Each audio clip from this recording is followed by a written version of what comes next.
Je vous remercie de votre fidélité à la RTB. À la une du 13h, restez à Kigali et démontrez le savoir-faire des robots rwandais à Ouagadougou. C'est possible grâce au numérique. La semaine du numérique en cours présentement à Ouagadougou donne l'occasion de démonstrations inespérées notamment sur la lutte contre le Covid-19, comme vous le verrez dans ce journal. Et dans ce journal, la divagation anarchique des animaux domestiques dans les rues d'Ouagadougou devient de plus en plus inquiétante pour la tranquillité des populations. Elle est source de troubles pour l'insalubrité, mais aussi pour l'hygiène. Constat dans quelques quartiers et à l'étranger, incendie, toute la côte ouest des États-Unis en proie aux flammes, déjà 6 morts. Les feux ont causé donc la mort de 6 personnes, dont un enfant de 1 an. Ils s'étendent en ce moment de la frontière avec le Canada au nord jusqu'à San Diego, dans le sud de la Californie. Bonjour et bienvenue. Les robots rwandais utilisés dans le cadre de la lutte contre le Covid-19 vus à Ouagadougou à la faveur de la semaine du numérique, c'est possible grâce à une connexion en ligne où les participants ont pu assister à des démonstrations. Des robots capables de prendre des températures, de transmettre des messages et autres. Et les connaissances des Rwandais sur le sujet est assez édifiant. Le savoir-faire aussi des Burkinabés en matière de robotique, même s'il est embryonnaire, a pu être montré à l'occasion. Donc Bakouda ou Marzombré. Des robots est à diminuer considérablement.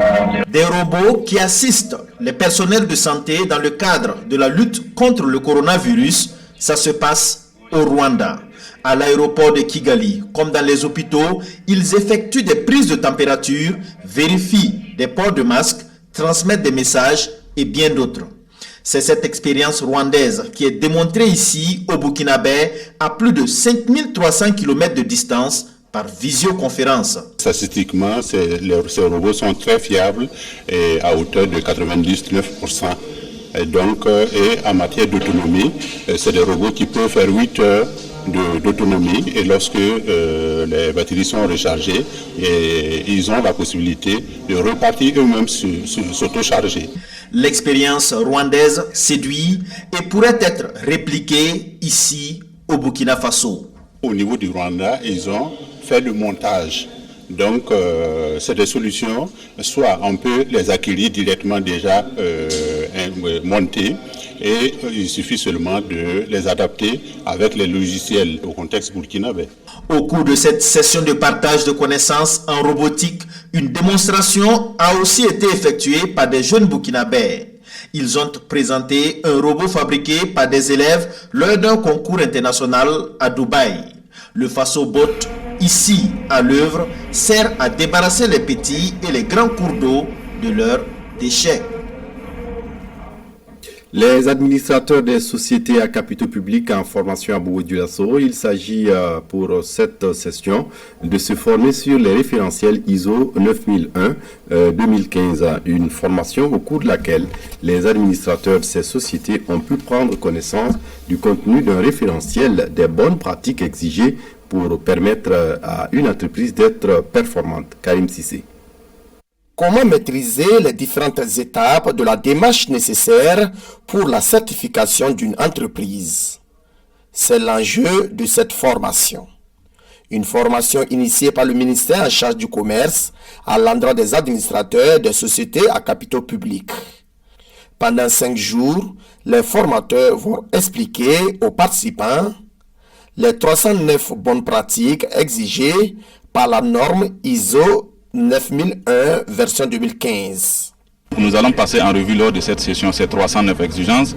Nous allons les apprendre comment chaque exigence peut être mise en œuvre du moins dans le contexte des sociétés d'État au Burkina, en nous inspirant aussi de ce qui se passe dans les autres pays de la sous-région, mais aussi à l'échelle internationale par rapport à la mise en œuvre de cette bonne pratique, sans oublier que même si ce sont des sociétés de droit privé, ce sont des sociétés qui appartiennent à l'État et il y a quand même une nuance à faire quand on veut transposer ces bonnes pratiques qui sont initialement dédiées aux entreprises privées vers des entreprises privées mais à finalité publique. Il y a quand même des nuances à faire là-dessus. Le ministère en charge du commerce accorde une importance capitale à cette formation. Un cadre qui devait permettre aux sociétés à capitaux publics d'être compétitives à l'échelle mondiale. Nous attendons de cette session que tous ceux qui seront formés, les responsables des sociétés à capitaux publics, les administrateurs, aient une bonne maîtrise de la démarche qualité. Cette 21e session de formation des administrateurs des sociétés à capitaux publics sera aussi marquée par une séance de collecte de sang et une sortie touristique dans la région des Hauts-Bassins. De leur côté, une soixantaine de membres des commissions d'assistance judiciaire et des points des maisons d'arrêt et de correction se forment sur l'assistance judiciaire. C'est le département de la justice en collaboration avec le PNUD qui est à l'origine de cette initiative. L'objectif étant de renforcer les connaissances des participants sur l'assistance judiciaire afin d'offrir des services de qualité au public. Ali Traoré.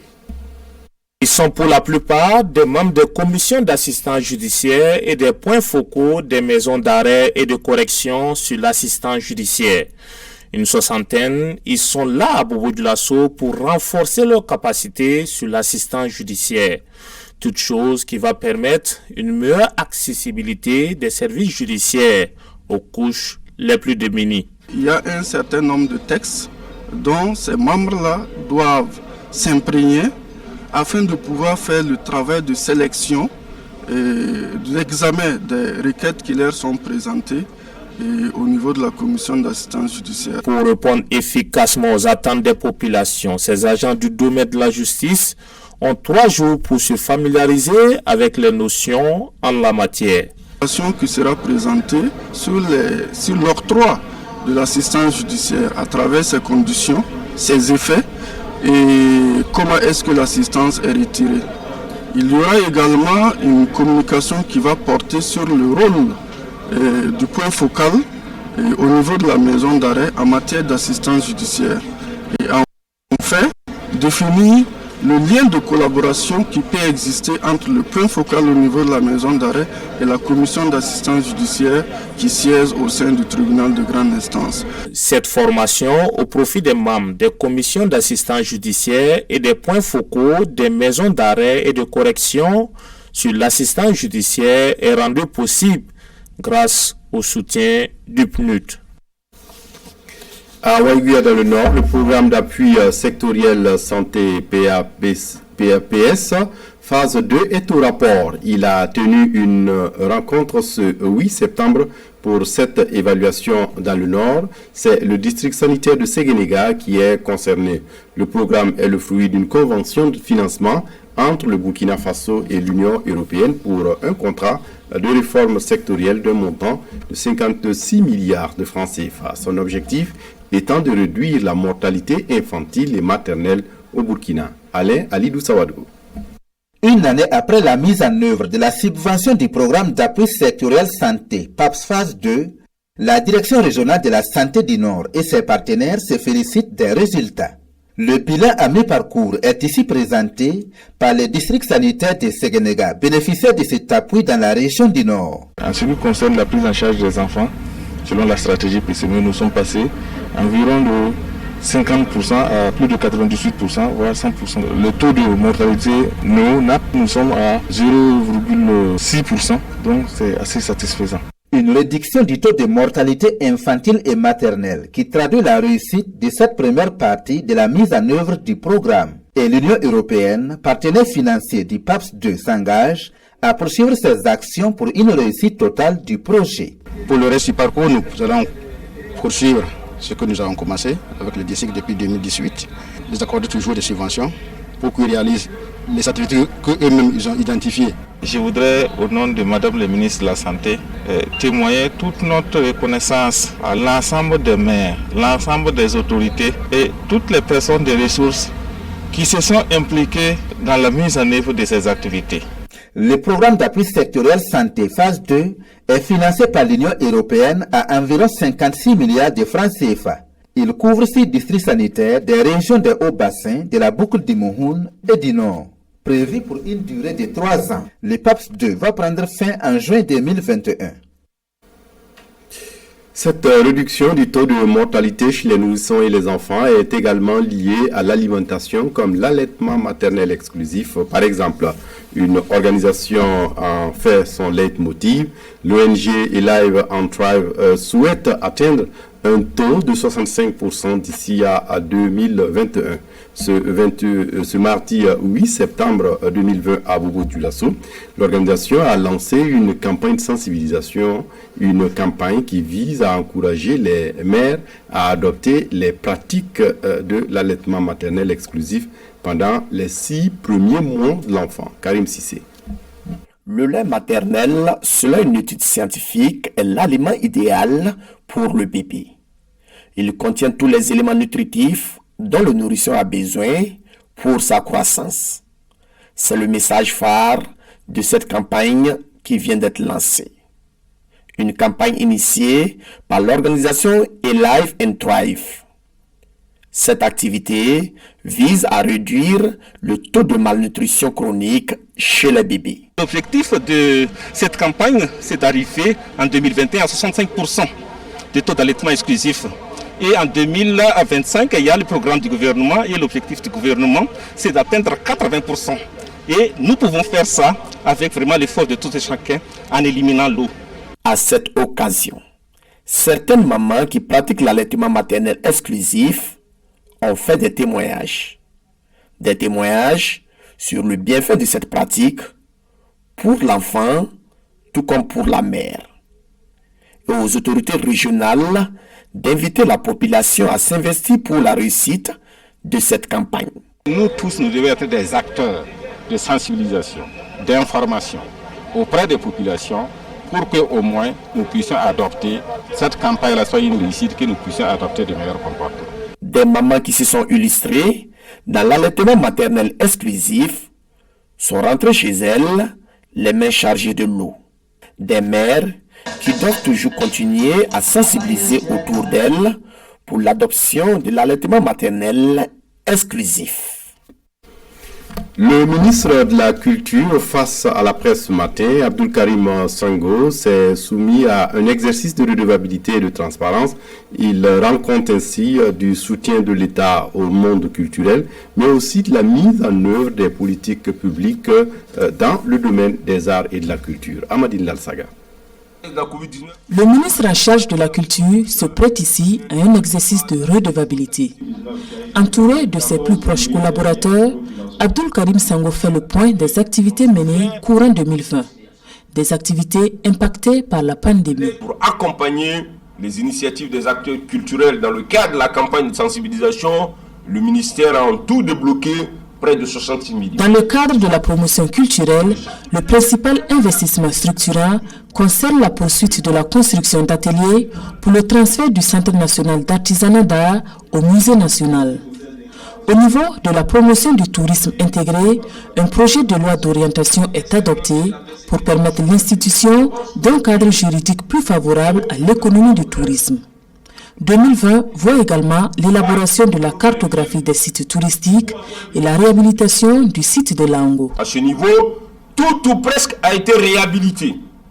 Le bâtiment administratif, les logements des artistes, le restaurant-bar, les toilettes externes, les 9 appartements, la cafétéria, les lampadaires et les guichets, pour un coût total de 28 millions. Parlant du Fonds de développement culturel et touristique, Abdul Karim Sango dit avoir lancé le 4e appel à projet pour la subvention du 16 décembre 2019 au 20 janvier 2020. Nous avons mené une action en faveur de l'enseignement en renforçant les capacités d'accueil de l'Institut national de formation artistique et culturelle à travers la construction des bâtiments pédagogiques R+1 de 80 salles, de 2 bureaux, de 6 latrines, je crois, dont le montant doit tourner autour de 300 millions. Dans le cadre de la protection et la valorisation du patrimoine culturel, nous avons pu procéder à l'inscription de 22 446 biens dans le registre d'inventaire des musées sur une prévision cumulée de 32 000 biens, soit un taux de réalisation physique de 70%. Déjà, le ministre en charge de la culture et ses collaborateurs s'activent pour la tenue à bonne date du FESPACO prévu du 27 février au 6 mars 2021. Selon Abdul Karim Sango, l'appel à consultation pour la réalisation et la conception du visuel est déjà réalisé. Pour cette édition, il entend mettre l'accent sur la production des cinéastes au détriment des activités festives. La divagation anarchique des animaux domestiques dans la ville de Ouagadougou inquiète de plus en plus, notamment la tranquillité des populations. Elle trouble également l'ordre public et est source d'insalubrité. Constat dans quelques quartiers avec Issa Kanana. Des usagers peu ordinaires sur la route au quartier Amdalaï. Des bœufs en plein repos ici à Gouin. Ce sont des scènes devenues courantes dans la ville de Ouagadougou. Moutons, chèvres, bœufs et usagers de la route se côtoient ainsi à longueur de journée dans la capitale burkinabé. La divagation des animaux constitue un véritable problème pour nous. Ils gâtent nos marchandises et constituent un danger pour les usagers de la route. La divagation des animaux est un véritable fléau dans la ville de Ouagadougou, une situation source d'insécurité routière et d'insalubrité. Les femmes de notre marché souffrent le martyre à cause de ces animaux. Les accidents sont aussi récurrents. Selon l'article 18 de l'arrêté communal 97, prescrivant l'hygiène et la salubrité dans la ville de Ouagadougou, il est formellement interdit de pratiquer l'élevage de gros bétail dans la zone urbaine. Pour ces citoyens, la ville ne saurait être un lieu d'élevage. Ils appellent donc l'autorité communale à prendre toutes ses responsabilités. Je pense que les animaux ne doivent plus pas se retrouver à Ouagadougou ici. Les animaux, on doit les amener en brousse. Voilà, à partir du moment où Ouagadougou est une capitale, et on trouve des animaux, des moutons, des bœufs qui se promènent en circulation avec des gens. Je ne pense pas qu'au XXIe siècle aujourd'hui, là, ça doit être possible. Le maire là, doit voir ça. En attendant la réaction des autorités compétentes, les citoyens sont obligés de composer avec ce fléau et toutes ces nuisances, notamment les risques d'accident. À l'étranger, une impression d'enfer et un ciel d'apocalypse alimenté par la sécheresse et des vents violents. Des incendies d'une ampleur historique continuent depuis mercredi de ravager la côte ouest des États-Unis et ont causé la mort de 6 personnes, dont un enfant. Des images surréelles comme sorties d'un film de science-fiction. San Francisco est plongé depuis 24 heures dans un nuage de fumée épaisse venue des forêts en feu dans plusieurs zones de Californie. Cet état du nord-ouest ainsi que l'Oregon et l'état de Washington sont ravagés par des incendies historiques et le vent a porté la fumée jusqu'ici. 11:15. Il est 11h15. 11h15 du matin, c'est fou. Et on se croirait presque au milieu de la nuit. Ils disent que ça vient carrément de l'Oregon, qui est à des centaines de kilomètres d'ici. Et on dirait l'apocalypse en fait. C'est comme s'il faisait nuit en plein jour. Les feux ont causé la mort de 6 personnes, dont un enfant de 1 an. Ils s'étendent en ce moment de la frontière avec le Canada au nord jusqu'à San Diego dans le sud de la Californie. En Oregon, les flammes ont détruit 120 000 hectares et dans l'État de Washington, 133 000 en 24 heures, soit plus du double de toute l'année 2019. Et puis on referme ce journal avec la revue de presse des quotidiens, revue de presse présentée par Sekou Zango. Rentrée des classes pour les membres du gouvernement, le sujet intéresse les quotidiens. Après les vacances, au boulot, s'exclame l'Express du Faso à la une de sa parution. C'est la dernière pour certains d'entre eux, commente le journal, car poursuit-il, même si Roch est réélu au soir du 22 novembre, il aura certainement besoin du sang neuf auprès de lui. Les dossiers sont nombreux et les Burkinabés attendent des réponses, écrit l'Express du Faso. Eh bien, des réponses sont déjà là, réplique Sidouaya et affiche inondation. Le gouvernement déclare l'état de catastrophe naturelle et ce n'est pas une simple annonce, poursuit le journal de tous les Burkinabés. Instruction a été donnée au ministre en charge de l'économie de dégager immédiatement 5 milliards pour faire face aux urgences nées des inondations. En plus, conclut Sidouaya, les infrastructures publiques sont immédiatement réquisitionnées pour reloger les sinistrés. Des chantiers sont toujours ouverts, remarque aujourd'hui au Faso. Et cette rentrée du gouvernement d'Abiré est une occasion pour les chefs des différents départements de retourner à leurs dossiers restés en suspens. À l'orée des élections couplées du 22 novembre, le chef du gouvernement affiche clairement sa vision à cette rentrée gouvernementale. Vision reprise par l'observateur Palga. Des élections apaisées et la reprise en main de l'économie. On s'arrête là pour ce journal, mais l'information continue à partir de 14h en langue nationale Mouré et Fulfulde avec nos confrères du monde rural. D'ici là, excellente suite de programme. Au revoir.